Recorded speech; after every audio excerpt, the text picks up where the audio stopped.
Some people here are calling it an exodus. More than 1,000 migrants fleeing Honduras on foot arrived at a migrant shelter in Guatemala City on Wednesday. A group of migrants set off from Honduras last week, and the caravan has since grown rapidly. People hope that traveling as a group will help protect them from robberies, assaults, and kidnappings en route to Mexico and the United States, a voyage many say they've been forced to make. We don't want to go and invade their country, but hunger and the needs of our children oblige us to do this. We don't want to abandon our nation.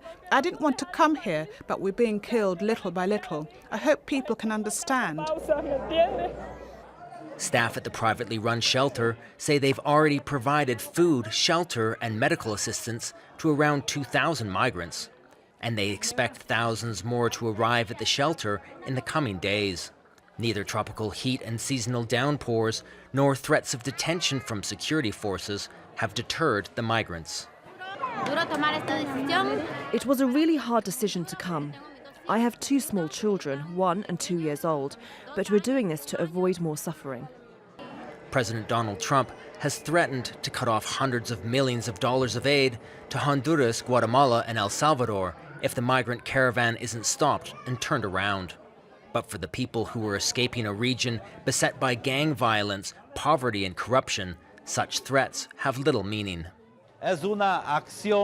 It's a troubling action because the poor have never benefited from this aid, not from the Alliance for Prosperity, nor from free trade agreements.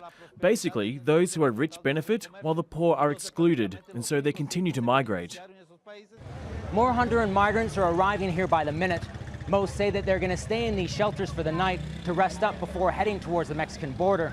That's a journey that's more than 250 kilometers long, and with a lot of rain in the forecast, it's going to be a difficult journey. With little to lose, these migrants say they're determined to push north, regardless of what stands in their way. But with the Trump administration intent on stopping the caravan before it reaches the U.S. border, their dreams of a better life could be cut short. David Mercer, Al Jazeera, in Guatemala City.